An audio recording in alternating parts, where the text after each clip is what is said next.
에스겔서 2장 말씀을 읽는 날입니다.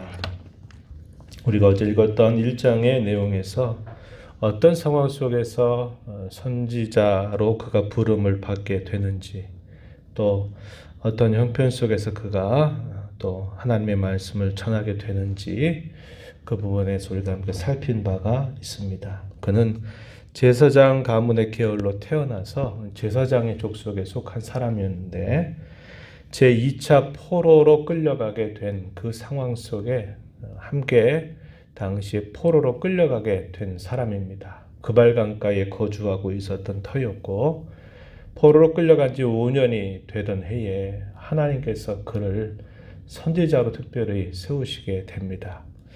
어떤 상황이었을까요? 포로로 끌려가서 민족을 잃은 서름과 슬픔 가운데 그들이 보내고 있는 상황이었는데, 안타까운 것은 그들 가운데에서 여전히 하나님 앞에서 하나님의 긍휼과 자비를 구하는 신실한 자들이 많지 않았던 상황임을 우리가 보게 됩니다. 고난을 당하고 시련을 당해서 그 일로 인해서 하나님 앞에 겸손해지는 사람이 있고, 하나님 앞에 겸손한 마음으로 은혜를 구하는 사람이 있는가 하면, 그런 일 가운데서도 여전히 상황을 탓하고 자신들의 처절한 상황에 대해서 울고 슬퍼하면서도 하나님 앞에 마음이 겸손해지지 않은 사람들도 있는데, 이 후자가 대부분을 이루고 있었다라는 것을 보게 되는 겁니다. 우리가 어떤 예기치 못했던 일들을 당하게 될 때에는 그 일에 대한 충격 때문에 그 상황을 받아들이는 것마저도 상당히 힘겨운 일을 우리가 겪게 될 때가 있고, 시간이 흘러가면서 좀 더 차분해지게 되는 경우들이 있습니다. 그들에게 역사적으로 큰 어려움을 당하고 있는 중에도 여전히 하나님이 기대하시는 그런 태도와 마음을 갖지 못하고 있는 상황 속에 있는 하나님의 백성들을 향해서 하나님은 에스겔을 선지자로 세워 그들에게 하나님의 말씀을 듣게 해주시는 것을 보게 됩니다. 오늘 우리가 읽어가는 2장의 내용에서는 그가 선지자로 부름받을 때 당시의 이스라엘 백성들의 영적인 상태, 그들의 마음의 상태가 어떠한가 하는 것을 보여주면서 그가 선지자로서 말씀을 전하는 그 일이 결코 쉬운 일이 아니다. 많은 고난과 역경이 기다리고 있는 길이다. 그러나 너는 그 백성들에게 내가 너에게 주는 이 말을 계속적으로 전하라고 하나님이 그에게 독려하시면서 그에게 말씀을 열어주시게 됐는데, 그 말씀의 내용에 대해서 우리가 읽은 마지막에 보면은 기쁘고 좋은 말이라기보다는 애가와 애곡과 재앙의 말이 기록되어 있다라는 것을 보여주고 있다는 것입니다. 당시 이스라엘 백성들의 모습에 대한 하나님의 평가가 어떻게 주어지느냐, 그들을 향해서 여전히 하나님은 패역한 백성이다 이렇게 알려주십니다. 3절 말씀에 보면은 이렇게 말하죠. 인자야, 내가 너를 이스라엘 자손 곧 패역한 백성 나를 배반하는 자에게 보낸다 이렇게 말씀을 하십니다. 그들과 그 조상들이 내게 범죄하여 오늘까지 이르렀다 이렇게 말합니다. 여기 인자라고 하는 말은 특별히 에스겔서에서 많이 반복되는 표현이에요. 무려 93번 정도 사용되고 있는 표현입니다. 하나님이 에스겔을 부를 때 인자야 인자야 이렇게 불러요. 인자라고 하는 말, 사람의 아들이라는 말입니다. 문자적으로는 그 말인데, 왜 하나님이 이렇게 에스겔을 부르시느냐. 하나님은 거룩하시고 존귀하시지만 그 말씀을 받는 선지자, 그는 보잘것없고 나약한 한 인간에 불과하다라는 것을 강조해 준다는 겁니다. 그래서 겸손하게 그 말을 받고 그 말을 전할 것을 이 표현을 통해서 그에게 알려주고 계시는 말이죠. 뭐라고 말씀합니까? 그들을 향해서 그들과 그 조상들이 내게 범죄하여 오늘까지 이르렀다 이렇게 표현합니다. 3절에서 우리 앞부분에서도 표현한 것처럼 패역한 백성, 나를 배반하는 자다 이렇게 말씀을 하시고 4절에 보면은 얼굴이 뻔뻔하고 마음이 굳은 자다 이렇게 또 표현을 하기도 하십니다. 하나님께서 많은 말씀의 종들을 그들에게 보내셨다는 거죠. 그렇지만 그들의 태도는 어땠느냐? 선지자들이 선포하는 하나님의 말씀을 듣지도 않고 오히려 각종 말과 행위를 가지고서 이 선지자를 위협하고 공갈하고 또 박해하는 일들을 멈추지 않았다라는 사실들을 이야기해주고 있습니다. 이런 표현들이 5절, 6절, 7절 말씀을 통해서 우리가 확인합니다. 별로 귀 기울여 듣지 않았다는 거죠. 그런 상황 속에 여전히 처해져 있는 그들을 향해서 말씀하고 계신 겁니다. 상황은 하나님이 낮추어 주셨어요. 그들이 포로로 끌려가게 되는 수모와 수치와 또 괴로움과 고통을 당하고 있지만 여전히 그들의 마음은 낮아지지 않았다 이 말입니다. 하나님은 상황을 통해서 그들을 강제적으로 낮추시는 거예요. 그들을 낮추어서 그들에게 은혜를 베푸시려고 하시는데 그런 상황 속에서도 여전히 깨닫지 못하고 그들의 마음은 하나님 앞에 겸손해지지 않고 있다라는 것을 보여주는 말씀입니다. 이 말씀을 우리가 잘 생각하는 지혜를 가져야 되겠습니다. 우리가 어려운 일을 당하게 될 때는 하나님이 우리를 낮추시는 겁니다. 그리고 위로 계신 하나님을 바라보도록 하나님이 우리에게 이끌어 가시는 건데 우리가 어려운 일을 만나고 그렇게 되면 항상 먼저 하는 일이 왜 나한테 이런 일이 일어났냐고 왜 나에게 이런 고통이 있냐고 원망하고 불평하고 내가 여태까지 하나님 섬겨왔는데 하나님은 나에게 왜 이렇게 하시는가 하는 식의 반응을 보이게 될 때가 많다는 겁니다. 늘 말씀드리지만 상황이 어려운 일을 당하고 상황을 하나님 낮추신다 그래서 그의 심령이 겸손해지는 것은 아니에요. 겸손할 수 있다는 것은 하나님의 큰 은혜임을 우리가 깨닫게 돼요. 아무나 그럴 수 있는 것이 아님을 알게 됩니다. 또 참 겸손한 사람들은 자신의 삶에 어려움이 없어도 늘 그 겸손함을 드러낼 수 있게 돼요. 그러나 반면에 겸손치 못한 사람은 상황이 강제적으로 낮추도록 하셔도 여전히 겸손해지지 않는 마음을 가지고 살아갈 수 있다는 것을 우리는 알게 되는 것입니다. 전에도 그런 말씀을 함께 나누었지만 겸손, 그것은 하나님의 은혜 안에 언제나 머무는 삶이 되게 한다라고 말씀을 함께 나눈 바 있죠. 상황이 낮아지지만 겸손하지 못한 모습을 갖게 된 그 백성들에게 하나님은 에스겔을 그들 가운데 선지자로 세워서 여전히 말씀을 듣도록 그들에게 하시기 위해서 이렇게 말씀을 하고 계신 것입니다. 그러면서 이 선지자로서 가는 그 걸음이 만만치 않은 길이다라는 것을 하나님이 먼저 말씀을 하셔요. 마치 예방주사를 먼저 놔주는 것과 같다라는 겁니다. 에스겔도 그러하고 또 조금 후대에 부름받는 예레미야도 마찬가지고 또 이 에스겔에 앞서서 부름받았던 우리가 얼마 전에 읽었던 호세아도 마찬가지고 또 선지자 이사야도 마찬가지고 미가도 마찬가지고 이스라엘 역사의 말기 또 이 포로기에 세워진 모든 말씀의 종들은 다 이렇게 만만치 않은 길을 걸어가는 사람들이었습니다. 그래서 하나님은 먼저 예방주사를 맞춰주시는 거예요. 내가 앞으로 선지자로 가는 길은 네 의지로 갈 수 있는 길이 아니다 라는 사실을 보여주십니다. 1절에 인자야 네 발로 일어서라 내가 너에게 말한다. 또 2절에서는 내가 그 말씀하신 자의 소리를 들었다 이렇게 표현을 합니다. 자기 스스로 어떤 말을 만들어내서 할 수 있는 것이 아니라 하나님이 그에게 주신 말씀을 전달해야 되고 자기의 의지를 따라서 취사 선택할 수 있는 길이 아님을 말씀하시죠. 또 그가 가는 길은 고난이 기다리고 위협이 기다리고 있는 길이라는 것을 먼저 말씀하십니다. 6절에 보면 가시와 찔레와 함께 있을 것이다. 전갈 가운데 거주하게 될 것이다. 그럴지라도 이렇게 말씀을 하시죠.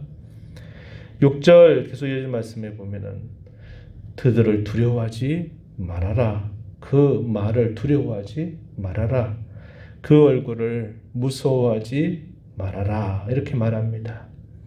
하나님의 말씀을 전달할 때 그들의 태도와 모습이 이게 하나님의 말씀이군요. 듣는 사람은 매우 소수일 것이고 여전히 그들은 강팍한 마음, 굳어진 그 표정으로 그를 대할 것이라도 너는 무서워하지 말아라. 이렇게 말씀을 하시는 겁니다.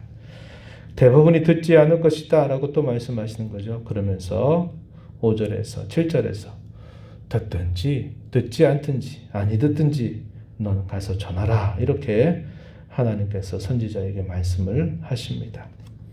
내가 너를 보낸다. 주 여호와의 말씀이 이러하다 라고 너는 전달해라. 너는 내 말로 고해라. 네가 가서 말하는 것은 네 생각이나 네 말이 아니라 오직 내가 너에게 주는 말이다. 이 말을 너는 가서 전하라. 그래서 선지자 에스겔이 가는 그 길이 결코 만만치 않은 길임을 분명하게 이야기하십니다. 그러면서도 하나님은 그를 보호하시겠다고 약속을 하시죠. 내가 너를 붙들고 너를 보호하겠다라는 약속을 해주시게 됩니다. 그러면서 내가 선지자로서 먼저 나의 말을 잘 들어야 될 것이다. 그리고 그 백성들 가운데서 선지자 네가 있다는 사실들을 알게 하도록 하라. 이런 말씀을 해주십니다. 8절 말씀 한번 보시면 이렇게 말합니다. 너 인자야 내가 네게 이르는 말을 듣고 그 패역한 족속같이 패역하지 말고 내 입을 벌리고 내가 네게 주는 것을 먹으라. 하나님께서 에스겔에게 이렇게 말씀을 하십니다. 이 말씀을 듣고서 두루마리 책 한 권이 그 앞에 펼쳐지게 되는데 그 내용을 보니까 그 내용의 성격이 어떠하냐. 10절 마지막 부분에 애가와 애곡과 재앙의 말이 기록되었더라. 이렇게 말합니다. 애가 슬픔의 노래, 애곡 슬퍼하는 곡소리죠. 재앙의 말이 거기에 기록되어 있다. 이렇게 말합니다. 어제도 그런 말씀을 나누었지만 에스겔서 전체의 메시지는 전반부의 내용은 그들의 그 패역한 모습에 대하여 아직 하나님의 징계는 끝나지 않았다. 하나님의 징계는 아직도 임하게 될 것이다 라고 말합니다. 하나님을 떠난 그 백성들에게 여호와 하나님이 그들을 떠나시게 되면서 그들이 큰 징계, 그것을 경험하게 될 것을 전반부에는 이야기하는 것입니다. 그러나 후반부에 가게 되면 그것이 소망의 메시지로 바뀌게 돼요. 하나님이 다시 그 백성들에게 찾아오시게 되면서 그들이 다시 회복되고 새롭게 될 것을 약속하는 메시지가 그 후반에 이어지고 있음을 우리가 보게 될 겁니다.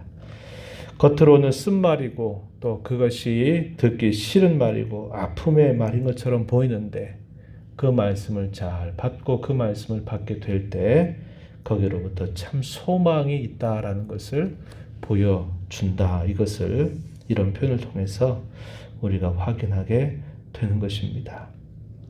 오늘 우리가 이 말씀을 보면서 늘 하나님 앞에 겸손한 마음을 구하는 저와 여러분이 되기를 바랍니다. 겸손, 이것은 상황적으로 생기면서 겸손해질 수도 있지만 이 겸손은 우리의 삶에 아무런 문제가 없어도 늘 하나님 앞에 겸손해질 수 있어요.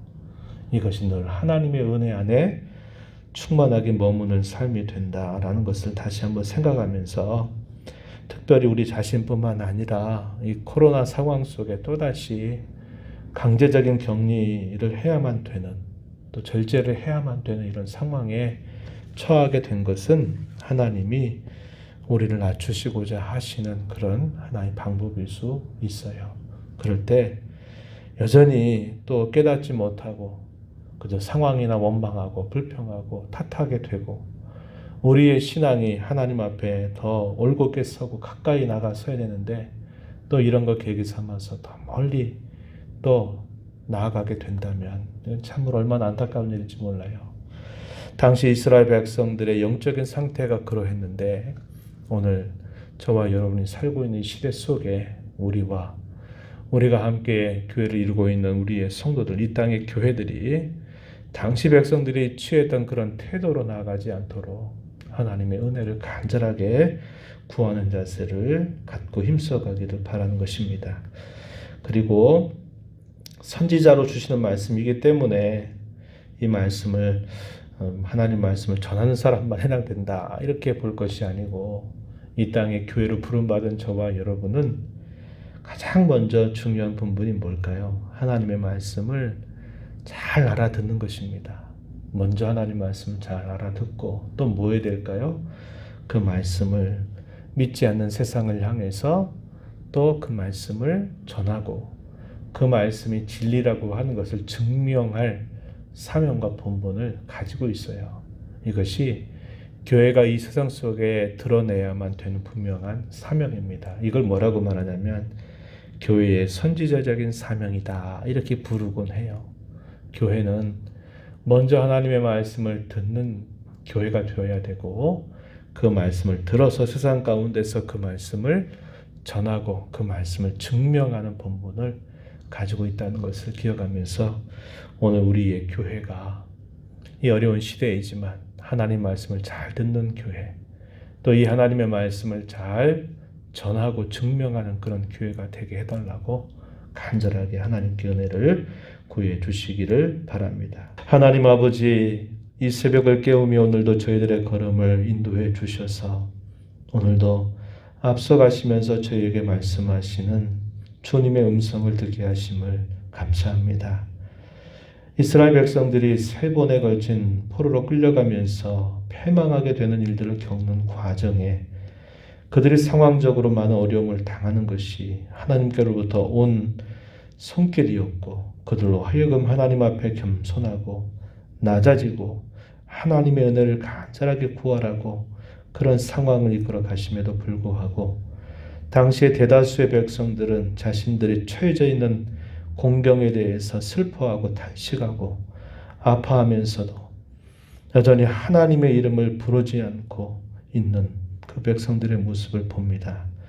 오늘 저희가 살아가고 있는 이 코로나 시대 속에서도 하나님이 저희들을 낮추시기 위해서 겸손케 하시려고 이런 상황을 이끌어 가심에도 불구하고 저희들의 마음이 깨닫지 못하고 원망과 불평과 또 이러한 일들로 늘 저희들의 마음이 서 있다면 그것이 얼마나 안타까운 일이 될 것이옵나이까.